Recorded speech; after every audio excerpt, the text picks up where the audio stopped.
Hello, and welcome to the Think Bamboo podcast, the show where we unpack the personal and professional growth journeys from some of the most interesting minds in business and marketing. And today we have none other than Amy Kelly. Amy, for those that are unfamiliar with you, would you like to give yourself a little introduction? Sure thing. Yeah, thanks so much for having me on, Jamie. I really appreciate it. So my name's Amy Kelly. For the last few years now, I've been a fractional CMO to start up and scale up tech companies, based here in Scotland, where I'm in Edinburgh at the moment, and I'm living in Edinburgh, but have, been working with clients all over the world actually, which has been really exciting. And aside from the fractional CMO work, I also have a community called Flux. It's for women in UX and design leadership. So that's an exciting uh, sort of thing that scaled off from my last full-time role, which I'm sure we'll kind of get into at one point. But that is an exclusive community for women that are heading up, massive design departments, UX departments across some of the largest brands across the UK and worldwide.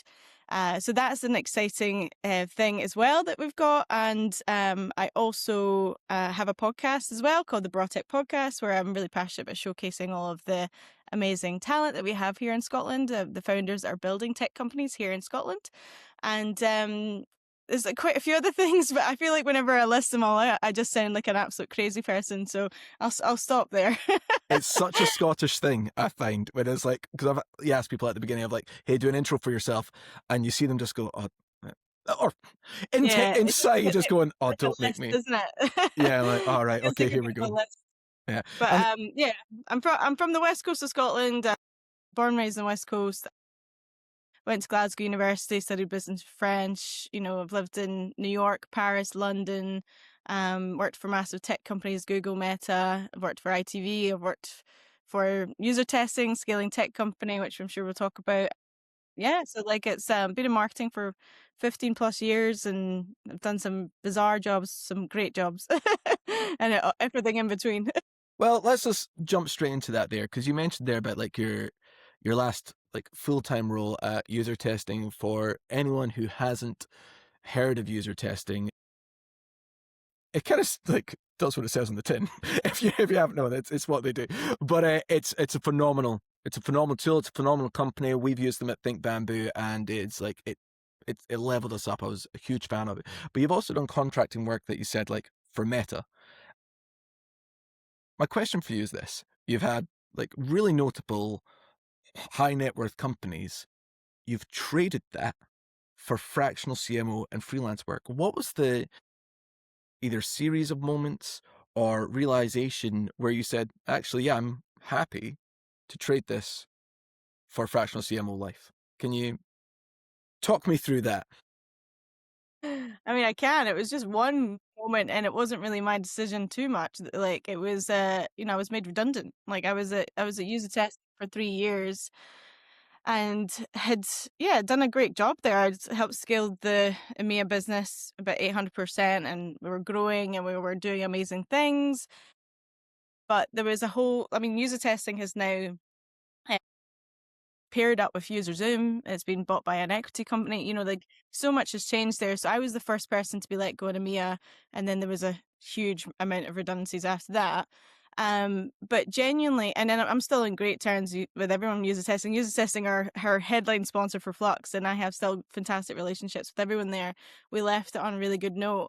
And I think like when I left, and like I got a good redundancy and all that, so I wasn't panicking about paying my mortgage and stuff. And I think like that was a really amazing opportunity.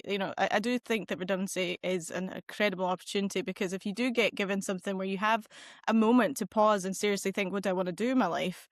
Then that's a gift. And that was a massive gift for me, because right after it, I mean, I had crazy ideas. I was going to buy a camper van and just like travel around Europe for 6 months, and I was going to do all these like bizarre, kind of things. And then I started interviewing as well for like VP marketing roles in tech companies. And I just wasn't excited about it. I just was like, do you know what? I just don't feel excited about this. I don't think it's something, I don't want to get back into that. And I think that the whole kind of being made redundant was an eye opener for me, because it's the only time it's ever happened to me that I was like, wow, one company was like responsible for my money. Do Do you know what I mean? And I was like, that's really bizarre, actually. Like, one company was responsible for me being able to live well. And I think when I realized that, something shifted in me, Mhm. and I started to just network more in here in Edinburgh. And I just like I joined Startup Grind. I started running free workshops for people here, talking about my experience I had, and was just getting some insight to like, this be helpful if I was doing this consulting and helping people understand how to do that kind of growth. And it was a kind of resounding yes from multiple different people. So I had a really amazing first year when I went into fractional CMO work, because I took the time to network, and then I just ended up working with a fantastic group of clients quite quickly. And then when I realized you can have multiple clients that would give you, kind of multiple retainers, if you're lucky to get that, then that's a better way to live. And I think like this is all the shiny parts, and I'm sure we'll get into the bad parts of it, because there are many of those as well. But I think like that was something that was like, this definitely. And I have an entrepreneurial spirit. My Mhm. whole family worked for themselves. My mum and dad ran their own business for 40 years. My aunties all do their own business. My brother runs his own business. Like, that is built in me. So I just knew that at one point I want to work for myself. And yeah, like, that was 4 years ago I was made redundant, and I've continued to build that and then build other businesses as well. So yeah, I think it's, I think I've lost track of the question, but No, yeah, I yeah, think you've gone, like, through, like, there was a lot of, like, what was the moment? Okay, like, it was kind of forced yeah, this is upon you, redundancy. Yeah. and, look, it I've had a few people basically This say, is an like, iced coffee, by the way. it looks Just absolutely delicious. It's way in the sunshine for a change. I thought switch to ice. I've gone for this weird little Christmas. Oh, I say weird little Christmas mug. It's from the castle that my wife and I got married in Culzean. So we've got 8 of these with the. It's really cold coffee now. Uh, but no, when you, it's like it's strange when you say what was the transition moment, and it's like it was forced upon you. And sometimes, like I've spoken with quite a few people now, where that's what's forced them to go in that way, and it's like okay, sink or swim now. Sometimes when you don't have that choice, what are you going to do? And they've swam, and they've done very well with it. There, I've been made redundant as well, and I can say it totally did change me, and it made me wonder. Like when you said that about one company is responsible for so much. I thought, oh, wow, how did I let this happen? I was like, how do we all let this happen? And then what are you going to do from it? How are you going to navigate it? And in my situation, it was a little bit odd, and I don't want to say too much about it. It was, hey, you're redundant. However, this project's going on for ages. Can you just continue to lead it? And I was like, okay. So, like, I'm not really in a position to say no right now. So that's what it looked like. But it did force me to go, like, okay, I've now got a bit of a. It's not you're redundant. You leave the office right now. It's there's a bit of time there, and it did force me to reflect about okay, what comes next? What do I want to do? Because I don't want to put myself in that position again, and to take away from that. And when you talk about the entrepreneurial spirit, my dad and my mum ran their own business as well. They were an accountancy firm, so I can sort of like I can see those that have got it ingrained in them, and rightly or wrongly, sometimes mentally, it's here are the risks, and you go, I'm aware. Yeah. And people go, is that not terrifying to you? And you go, strangely, sometimes no.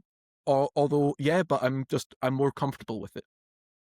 Well, I was just gonna say though, I genuinely don't think I even thought about the risks. Like, I just went into it and started, and was like, I'll just give this a go. And I was like, at Hmm. the end of the day, worst comes to worst, I'll just get a job. And like, I never had any clue about the risks. And I'm saying my first year was really good. My second year was not very good, because then I hadn't done any pipeline building. So when I Yeah. got the end of my projects of that whole busy, really crazy year, I hadn't really done, maybe I'd soaked up it all in the first year. And then I had a really quiet few months, and I was terrified, because I was like, "Oh my gosh, actually now," even though I went from making the most amount of money I've ever made in my life in the first year, I just enjoyed my life. I didn't save I didn't save it for, like, those periods of down when you're maybe Yeah. not making as much money, and so I learned a lot from that as well. So I think if someone had told me that before, like, the major risks are the fact of, like, yes, there's months that you'll make tons of money, but you might make no money at all for months as well. Like, I think when I was like if I'd really been like very clear on the risks, Yeah. I probably would have thought twice as well. Whereas I think it's maybe better to just start and be a bit ignorant to the risks so that you can at least get going and then you learn when you go. It can be 100%. I think, or depending on the person, it can be like sometimes really overwhelming for them when it's you've got so much risk. So like we work with a few advisors, and they're very good at bringing the risks to me and how to navigate them and all the rest of that there. But I've had to get like I say comfortable with that. I've become more attuned to it because I remember at the beginning just going, well, this can never work. Look at all the things that can go wrong. Not, no, it's just you've got to be aware of them. This is how we can Mhm. help you there. Well, it actually comes on to my next question there quite nicely about self-reliance and what that's taught you from going from, as you say, like stable income, this is what's coming in every single month, jobs are good on, to first year. And first of all, actually, well done on making your first year like a complete success, to go like, yeah, I'm going to keep doing this, because I've spoken with others that go, oh, those first years were hard, as in we are Mm. not making anything here, but they're still going to trundle on. However, with knowing, okay, first year was awesome. We've had some quieter months. You mentioned there about the pipeline, which I don't want to get too technical and bore people with like, hey, it's important to build your pipeline and how to nurture that. But what did it teach you about yourself, about being reliant on yourself and to ensure that, money's going to come in at the end of the month? To be honest, like when things went downhill and, like again, so say I had like two big clients on a big retainer and then I had all these little small projects. So Mm-hmm. like that I basically doubled my salary after Mm-hmm. user testing into that first year, which was Mm-hmm. obviously mad. But then in the next, after those projects all finished and after that really healthy first year, I kind of got to the end and I had a few months, like 3 months basically, of just like nothing really coming in, combined with a huge tax bill in the January, right? So like all this savings account Mm-hmm. got drained and it was like, oh gosh, like that's actually tons now that's just like went out the window. And that 3 months to me taught me everything now that has like steered me on these last couple of years. Mm-hmm. And it was the kind of same thinking of like, you cannot trust just one company to be your sole income, which was obviously user testing, but it was connected to you cannot just trust that this is the one thing that will always have an like it will always generate an income for you. So that awareness again was like, okay, well, I can't always just like rely on consultancy. Like, what Mm-hmm. else Mm-hmm. can I do then? And then that's when Flux became a bigger thing as well. And I also like started the podcast. We started to get sponsorship for the podcast. We created an actual B2B podcast production company off the back of that as well, called Duke. So now we obviously we create podcasts for people and like all these other. It was almost like this like entrepreneurial chain of things where I was like, let's just have like a bunch of small businesses, and that has served me so well now because when one is quieter, the other one I can rely on more. But I would say like that was an awakening for me. It was like the self-reliance, yes, but it was also we need diversity of income. We Yep. need Yep. diversity of revenue. We cannot rely just on one thing at any given time, whether that is a full-time job or you just relying on one thing that you do is consulting. Because when times get hard, like as they might be right now, people are slashing budgets. And even though you come in and talk about the ROI of marketing to help people continue, people will still look at numbers on a spreadsheet and just Yep. score things off. So I think it was that I had to think a little bit more about multiple different streams of income, which opened my eyes a little bit. But I mean, I'll caveat with that saying that I don't have kids or anything. Like I'm not, so I have maybe more time to be able to do those things. I'm not saying that everyone would be able to do all of those things and run a consultancy business. So it was more just trying to make sure that I always had cushions of income, Yep. Yep. basically. See, Yeah. I think that's super smart with the diversity there, and what you're saying there about relying upon one source of income, especially as like there will be others listening to this as SMEs or freelancers, or however you want to describe them, and going, oh yeah, I do have that one client that is, the relationship's great right now, and it's coming in. It'll, I've seen it happen where someone says, oh, my main contact's just left, and they've brought in this person who inevitably wants to bring in their team there, and you are not part of that vision, and it does not matter a hoot the great work that you've done or anything for that there. Just you're out, they're in. Thank you for your time. You had a good run, and that is a tough pill to swallow. So being able to like not put all your eggs in that basket there is a wise move. They mentioned Flux. And so part of my job, let's say, is to scroll through everybody's old LinkedIn post and try and figure out on websites and see, like, when did this all happen and tie it together? And it sounds like you started off Flux as a sort of a side gig whilst you're at user testing and building up there to then, as you say, become its own small business. Now, that's cool. My question is, how are you balancing those things of full-time job with, I don't want to call it, like, I don't want to make it seem smaller by saying it's a side hustle. It's cool. It's bigger than side hustle. It's how did you manage to how did you manage to navigate both of them at the same time? So just for clarity, it was not a side hustle while I was at user testing. So it was actually an initiative I started at user testing because User user tech, right? Okay. yeah. So because they're all UX and design leaders, and I met a lot through a campaign I was doing there was the Espresso webinar series, and I was interviewing all these amazing women, and then I just started to ask if they all knew each other, and they didn't. So I used user testing's money to basically facilitate, like all these meetups and these things, and it was a part of a strategy to obviously connect a very senior level group of decision makers as well Mm-hmm. as Mm-hmm. part of that at user testing. But it was also just lovely to be able to bring all of these women together and for them to get to know each other. And then I left, obviously, through the redundancy, and I got a message from one of the women, Alice, who is the head of UX at Bank of Ireland, and she sent me a message on LinkedIn and was just saying, like, I really, really loved that. I wish that that was still around, sort of thing. And then I just started to bring them all back together because user testing hadn't continued it because they obviously had different priorities and initiatives that they were doing, and I left, and then that probably just fell by the wayside. So I just started to get them all back on calls, and that happened for a year, and it was just monthly get-togethers. And then I was thinking about turning it into the memberships thing, and I asked for one of the women to help me. I was like, I can't do this on my own. I'm not a UX and design leader. I'm a marketer. And so my co-founder, Danielle McDonald, who is super senior research badass woman, like she is heading up stuff at Google. She's just fantastic. And me and her had met. She was the first customer I'd met of user testing back in an event we did in July 2019.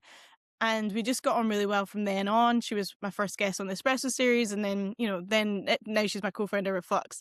So that's the kind of like inception story. And then we Yeah, yeah. started it. We had all of those original women that were part of that first group become our founding members, and then we decided to launch it. And we sent out a Google form to say who might be interested in this. And we had 100 women, like this is from a LinkedIn post of a selfie of me and Danielle saying we're building something for these women. And we had 100 women fill out this form. And so we thought, you know what, let's actually have a launch event. User Testing sponsored it. Thank you so much, User Testing. We love you. And we were Clicked. able to host it. Yes. I know. We basically hosted it at the Barbican in London in that beautiful greenhouse and had the most epic launch event. Yeah, yeah. So we had that, and then so like that's the kind of growth story of Flux, and now we have over 50 members, and it is very much an established network, and it Yeah, yeah. is also like generating revenue from memberships, from sponsorship, from ticket sales. We're trying to build it into an actual business because we've created a whole on-demand resource center on the member-only website. Mhm. We're doing all these member-only events. We're doing tons of stuff, and it's only me and Danielle and Sam, who is our support kind of organizational operations leader, right? So we've got like not many people helping run this, but we do have people helping, right? So Yeah, Sam yeah. that helps us, like literally, we couldn't function without her. So I see Flux. Back to your question, sorry, Jamie. I just wanted to explain all that. Love it. Love it. Back to your question is, how am I managing all this? Is the fact that my week is sort of split into, say, a day a week I spend on Flux. 3 days a week, I'm probably doing consultancy, fractional CMO work. And then I try not to work 5 days a week. I try to like kind of spread that out. So I am working max 4 days a week. But then the other time I am doing lots of other stuff. I'm on the board of Creative Edinburgh. I've been doing sort of a lot of sort of content I'm trying to create into an on-demand center for startup leaders and fractional marketing people as well. So like all these sort of things I've got going on, but I and I wish I could sit here and say I'm the most organized person and this is how I organize my week and blah blah blah. But I'm not. I am quite reactive. But the one thing that I do try to do is every single day, I go, right, if I just messed up today and didn't do anything, what's one thing that I could do that could make impact? Yep. And that could be just sending an email. It could be just whatever it might be. But I just try and make sure there's little bits of impact every single day and the rest Mhm. will be fine. Do you know what I mean? Yeah. So I think like that's how I lead with that. And then I feel like the rest kind of falls into place. I do know that that's one of my biggest weaknesses, that I'm not planning better, because that's when I have had, say very busy spikes of times with clients and then quieter bits and all that kind of stuff. And it's hard, but I mean, that part's hard to plan for Yeah, because you yeah. don't always know come knocking. Like someone will come with like an amazing project and say, we want to help you with like everything from positioning, foundation, building strategy, all these kind of things for an amazing company. And you want to say yes to that, but you're fully, you basically got all these other things on your list. Mhm. Um, yeah, so it's time management, which I'm not good at. So I don't really know what the answer is. Well, actually, you've actually just like d- tailed off, and I say tailed off, but there's a combination of like what my next question was, because you mentioned about the collaboration with Danielle and how you met her at events and things. And I've got two co-founders with me at Think Bamboo, and I've had to learn so much about myself and them in terms of what basically doing a SWOT analysis on yourself and going like, okay, this is where I can get better, but also this is where I suck, but this is how we complement each other. And I'd like to think anybody else would be quite open. Like Jamie will tell you when he's like, "Oh no, I should not be doing this. Do not put me on this. I will burn this to the ground. You do not want me." Like bring the right people in. And there's an element of self-awareness that comes with that I think entrepreneurs do need in order to be successful. And my question is, you've met Danielle. You've obviously thought, well, this is working. We like each other. We want to create that. But what have you learned about yourself in that collaboration process with Danielle creating Flux? Oh wow. Um I had to learn quite a lot. And we both did actually. Like we both had a period of time where we're like adjusting to being co-founders and how this works, because she is the UX and design leader and I'm the marketer. And so we're both bringing two different skill sets. She is the sort of strategic insights to what we build, from the content, the meaning, like all these sort of great things that she adds in, and this amazing network she's got, and that real persona that she is for the rest of the network. So she guides from a strategic planning a lot. And then I'm more of this doer who's, like I'm doing all the marketing of Mm, Flux, and I'm like I'm working with Sam and I'm running these events, and it's a little bit more execution based. And I think that before we understood what our roles were, and we never sat down and said, what's your role? What's my role? And I think that was a period of time that we were like, right, okay, what are we doing? How are yeah. we going to do this? We actually had a coach come in and sit with us as well. So we did do that to try and get some help to understand, like, how do we navigate this and make this the best possible situation for our members, but also good for us as well, that we want to enjoy this, we want to get things out of this. And yeah, we had like so many confronting conversations, and we did actually have to work hard at it as well for a period, Mhm. because the excitement was one thing, and then when it got into the reality of delivering things, it was like, right, how do we do this as a partnership? Um, but I would say that now, 3 years on, like we're very aware of each other's skills and weaknesses. We're very clear on how we communicate with each other. And we've had to have, as I said, those tough conversations, and now it's great. Like, and now it's works so well for both of us as well. I speak for both of us, but I hope she feels the same. But, yeah, I mean, it's by no means easy. And for me, what I realized about myself was I'm a total control freak. Like I find, like once I have something in my head, I find it so hard to listen to feedback and change that thing. So I was like, right, Mhm. really need to learn how to change that, to be more receptive to change, and a better team player, because I think like when I started doing the fractional work and a lot of things where you don't work in a huge team, you're not working with loads of other marketers or salespeople or all these kind of things. You might be working just with like a founder, and you're kind of taking the marketing on a lot, and you're being a bit more solo, like when you're Yeah, yeah. working. And I think like I was forgetting to like loop her in on things or communicate things to her, and I was running full steam ahead, but forgetting her sometimes. And I think like that was hard for me to realize and then to change, because I was like, gosh, I've got so used to working so fast and on my own Yep, that now, yep. co-founder, this is a totally different thing. I really need to be better at bringing her along on those decisions and all that kind of stuff. So I get like this has been so beneficial for me personally, like, just as personal growth. Like I think like that patience and that waiting and that kind of communication and all those kind of things that are so important to running a business with someone, Yeah. um has definitely been that learning experience, and I feel like I'm getting better at it. It's interesting you say about I mean, this communication when I hear about like, hey, look, I've got this idea and I'm going that way, and remembering to bring people, I say remembering to bring people with you. And that's something like I've had to learn, like definitely where, I mean, I was mentioning Paul before the podcast there, how he's like the millions of ideas guy, and you've got to try and keep up with him there. And what I was having to learn was don't shut down ideas. Don't just immediately hear something and go, no, that's not going to work because these 20 different things.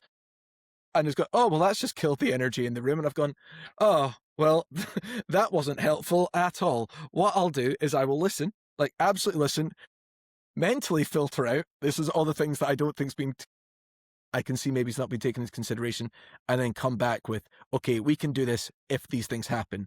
And suddenly it's so it's not a no. We can still go with it. Okay, cool. We bring that excitement. We bring the chutzpah to a project, and that was something that I didn't have before. I was definitely prone for, even though people like go, oh, Jamie's got a fair bit of energy, I'd be like, Jamie's got energy and he's telling me no all the time. And I'm going like, oh, that's not what we want. But it was that self-awareness that I had to learn in order to make people not want, like, I like working with people. I'm definitely a bit more of a social character, but I had to learn the hard way that people like to explore ideas rather than just get shot down immediately. Sorry, Paul, I brought you up there. A little bit of insight into our entire relationship. On that, so you consult for quite a lot of businesses. Yeah. For quite a lot, have done contracted, and you mentioned that like in your introduction there, you've worked, or at least been visible and been present in a lot of different situations at a lot of different companies in lots of different sectors. Now, you've been quite, and as all consultants should be, customer first and putting their needs above the rest. Have you seen, and you don't have to put any names in here in terms of companies or people, anything like that, just the situation will do and how you navigate it, because I want to be respectful, where you can see companies haven't put their customer first, what the impact of that has been, and how, whether they've been able to navigate out of it or not, and what you saw in that situation.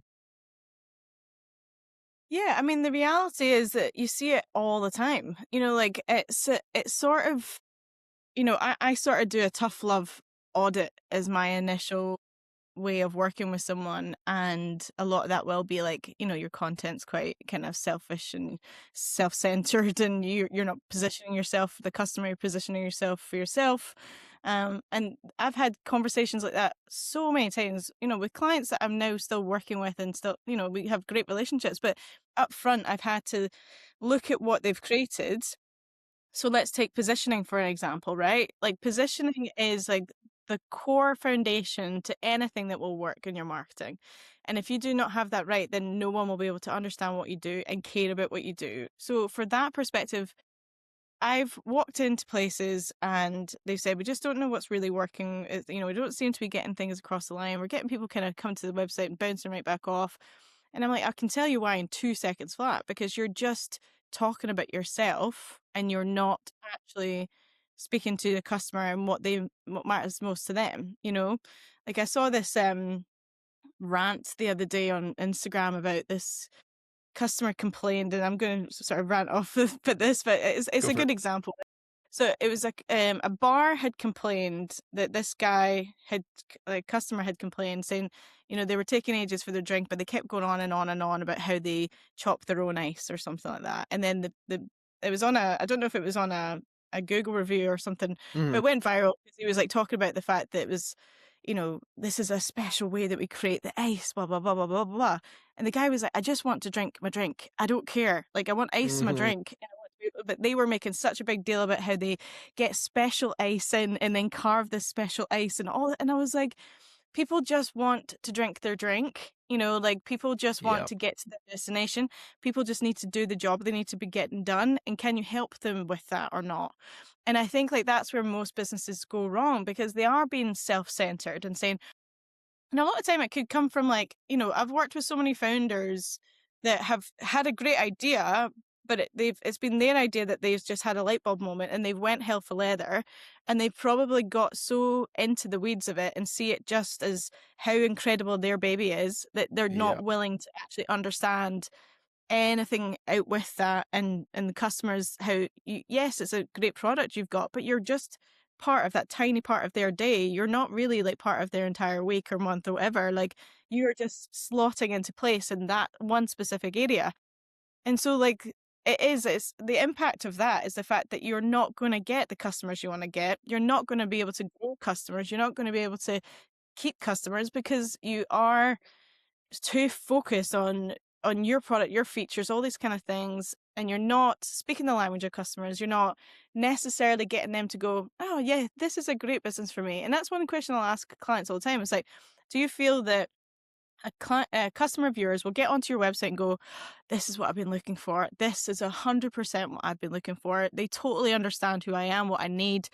And that most of the time people are like, "Oh yeah, I guess they won't really think that when they get there because we're just sort of saying we are the number one tool for this and we're built with this and we have these features and we're seen in the Times and we have this, da, da, da." It's like, but nobody actually cares about that. They just want to say, "You have this problem, we have this solution. Come try us out. This is how you get started, and Yeah. here's some credibility." And I think everyone's just fighting a fight that's not there with like competitors. You don't have to be constantly worrying about that. Just focus on your customers. And yeah, I mean, like as I said, I see it all the time because you are working with, say, startup tech companies that they have this great idea. They're focused maybe on the technology, especially if you work with the technical founders and not the commercial Yes. founders. And then that's a whole other bag I'm sure we could talk about for. Well, you just like as soon as you start talking, it's like, yeah, you see that all the time when we speak to specifically SaaS, and then you mentioned the technical founder. I was like, yep. And if there's a two co-founders, you've usually got, I'm the storyteller, and it's like, and I love the tool, and I'm going to go deep dive into that immediately. Hear all these features, and I'm going, Sally that works in marketing there, she doesn't give a hoot, mate. Like she really doesn't care. She just wants to make sure that you can help her with that. And if you do that and you're consistent with it, she will love you and give you that nice review that you've been looking for. She doesn't need to know the 20 odd features that she's probably not going to use in that sense. But which is really brutal. But it sounds you're a bit more diplomatic in that. Or no, you said you could do a bit more tough love in that. I'm hopefully a little bit more direct with that there, but I absolutely hear you with what you're saying. Well, here, I know that you, first of all, thank you so much. You've been so generous with your time, and I don't want to be keeping you too much longer. So I'd like to go through a couple of questions that I ask other guests here. One is to go back to the dawn of time, where you are coming fresh out of like uni. Basically, let's go to your first day of your first ever job, and where you've got baby Amy sitting there thinking, okay, what am I? I'm here. I've got that chutzpah. I've got that energy. What advice would you give her, knowing everything that you know now? Oh God, like I think it's hard because I'm very happy where I am right now. So everything has led me to here. So I think if you went back and gave someone advice, yourself, if I think back to like, 18 years ago, pretty much, um, it's difficult because I'm very happy with how my life has went, and there's just certain periods of time, yeah, that I think like they were really hard, but you had to go through that to Mm-hmm. get here. So I would keep it light so that it's not too heavy on the change of the path. And I would probably just say to just not make a big deal out of small things and especially in the work world. So one of my first jobs in London was with an agency called Salter Baxter, and I'm about to have a reunion with all of them very soon in London with the same group that we were all working together literally 10 years ago, right? So like probably more than that. I can't even think now. It would have been more than so it's my first job, and I remember just like taking everything really seriously and being very sensitive to like how colleagues would speak to me, or Mm. and I had this sort of like, I don't know, ridiculous confidence that maybe just got me in trouble a few too many times, and I think I just needed to chill out a bit more. But I think you organically learn that. Like when you're in your 20s, like everything is a big deal, you know? And you're just like, God, the way that she spoke to me or he spoke to me, or I've just been given this work to do and this is, I don't want to do this. And like everything was always just made to be a big deal. And then personal life as well. Like you would just think the ends of the earth, blah, blah, blah, that this won't work out. This, I mean, I would have told myself to like dump this guy that I was maybe Yeah. dating at the time and not bother with him. But other than that, like I really don't think that I would have changed much. I would have just told myself to chill the hell out and realize that not everything is about you, and just, yeah, just chill out. Chill out. I can, you know what, can relate to that in the 20s there. And it is true though, like it feels everything's heightened, but there's also like, obviously that's the context is you. It kind of sounds like there was a lot of drive there, right? And sometimes with that drive, people can go like, well, that's a bit intense. And it's like, depending on how it's like perceived, right? But my perception of that usually is, no, they're trying to do something. They're trying to achieve something. Are you either on that ride or are you not? If you're not on the ride, then cool, let them go by. But if you're on that ride, get on. It's usually going to be great fun. So, but that's the risk appetite there a little bit too high. Well, here I'd like to finish off all these sessions with like basically this is a section where we can give a thank you, kudos to people that have helped you along the way, because it generally takes a village to get someone to a successful position. And is there anybody that, or a group of people, sounds like you might have a few, that you'd want to say thank you to? There are so many people. Like I do think like when I'm talking about setbacks to there, I would say that there was two key women in leadership roles then. So what was I, 25 then, 26? And there was two women in like a creative director and the managing director. So the managing director, Penny Baxter, and the creative director, Nina Pickup. They both really kind of helped me at that point in my life when, it was navigating so much from a professional context of what I wanted to do, but then also just like understanding and navigating like office life and Hmm. colleague life Hmm. and those things. So they come into my head quite a lot of just when I'm thinking of influence and how I was helped, in younger years. Because at one point I had a horrific manager. It didn't last long at the company, but there was a lot of kind of painful experiences that happened as well during that time, and um, they were really helpful. So I think back to that time, and then like throughout my whole life, I guess it's just the people around me. Like my mom and dad, as I said, like they ran their own business for so many years, and I think like they've always just given me the space to be whatever I was ever going to be, like, and I Mm. think like that was the best thing that ever happened. But they're always the foundation and the people I'll call every single day, speak to every single day, run everything past, Mhm. as what my lovely boyfriend as well. Like John, I can't just say it's obviously I'm just phoning them and not asking him, but yeah. So I'd say that I've got a great support network, with the people around me that genuinely make my life so amazing. Like that. I think like that's what matters most. Like that's when we've got to realize like nothing is that big a deal. Especially when it comes to the world of work. You're doing that job, or if you run your business, obviously we take everything so personal. But I think that I had to double check myself a couple of times the last few years when I've worked for myself of where I'm spending time, and Mm. I was not spending enough time with the people I love the most, and I was focused too much on my business and all these sort of things. So I would definitely say that it's the people that are genuinely the ones that you really love that you need to prioritize more than anything. And as soon as I realized that, I have made such a bigger effort to spend a lot more time with my friends, a lot more time with my family and John, and just making sure that we're just like having a nice life, and the work life part of that is just a part of it. It's not the whole of it. And I think that it's an important lesson because they are the people that make your life great. You're not going to remember everyone on the professional side. When you are on your deathbed, you're going to be thinking of your mum and dad, of your friends, of your loved ones. So, yeah, I think that's what matters most than anything else in this world. I completely agree and can heavily relate to the priorities of putting it where it is. My son was born about 5 months before I set up on this venture, which was a mental time. I think probably to do that. I'm probably a little bit ill advised, but there have definitely been times where I'm looking back and going, "You've got two wee ones here, and I think that they would like to see their dad." I'm assuming that they'd like to see their dad, and funnily enough, when I do, not when I do, every day, but there was a period I was like, "Yeah, you've got those priorities so wrong. Like, you need to get this," and it's peaks and troughs, all of that. Sometimes you've got to go where it goes, and I've got to remind myself sometimes that it's like, no, you're doing this because you love them, and it's for them, and yeah, there are going to be times where you are going to need to put in those 20-hour days.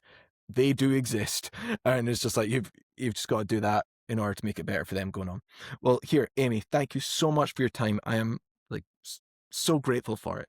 For anybody that's looking to follow you, find out more about Flux or anything else that you do, what's next for you? Yeah, I mean, if anyone wants to find out stuff about Flux, fluxmember.com is the website. Again, it's a network for women in UX and design leadership. Connect with me on LinkedIn, Amy Kelly. I also have the podcast, the Bra Tech Podcast, for anyone that's looking to learn more about the tech innovation happening here in Scotland. And the other fun thing that I just started in December, is an Instagram channel to promote Edinburgh. And it's just called Edinburgh_local, but it's grown really fast. So I'm quite enjoying that. And that's a whole other world that I never even knew about and didn't take any part of. But that's something that I'm doing as well at the moment. So feel free to follow that if you want to know all the cool spots to go in Edinburgh. Awesome. There are many. I was just about to say, what's my favorite one so far? There's actually one that I walked past yesterday. I wasn't aware that was a thing. There's now a saloon bar just off Yes. Princess Street. Yeah, Coyote Ugly. Yeah, the Coyote Bar. Yeah, I was thinking of there's a film about this, and I've completely forgotten the film of it. Yeah, the saloon bar. Where did that come from? I haven't lived in Yeah, Edinburgh for I like a while now. Oh wait, what year is it? 20. Oh my goodness, it's been 10 years since I last lived in Edinburgh. Yes, I was just looking back, going, yeah, where did that come I from? know. Yeah, I think it's relatively new. I've been in Okay, once. It's a bit, I think you've got to have a few drinks, don't you? But it's yeah. definitely it's a good time, yeah. Yeah. I mean, it stood out a fair bit as I was going by. I was like, that's, yeah, okay, cool. Yeah, I would imagine you need a few drinks for Well, that. I will tell you one interesting thing in terms of country music and all Yeah, that. yeah. Like there's actually a street, which I've also done a video on the channel, which you can go to in Edinburgh, and it's Uh-huh. down a wee street with like a little lane that goes to like a garage, and you Yeah, wouldn't yeah. even know it's there. And it's a street that looks like it's the wild, wild west. And it's Yes, just like this guy started it years and years ago when he had a shop there, and it looks like something out of Disneyland. It literally is just like a street of just decorated like the Wild West, and nobody knows it's there. Like the Edinburgh locals don't know it's there. it So is yeah, it's just in so cool. Morningside. It's just off a place, Spring Valley Gardens. But yeah, it's bizarre. Love it. I'm quite a, whether it's a cool thing to say now, I'm quite a big country music fan. I do like my country. I play a little bit, and Yeah. it's good fun. Well, here, Amy, thank you so much for your time, and thank you, viewer, listener. I can't believe people actually watch this. I don't know, you probably should say that, but I'm so delighted. It's so nice. So I am grateful for you. I'm grateful to you. I'm grateful for all this. Yeah, thank you very much. And Amy, I will see you soon. Thank you very much for your time. Thank you so much, Jamie. It was a blast. Sure.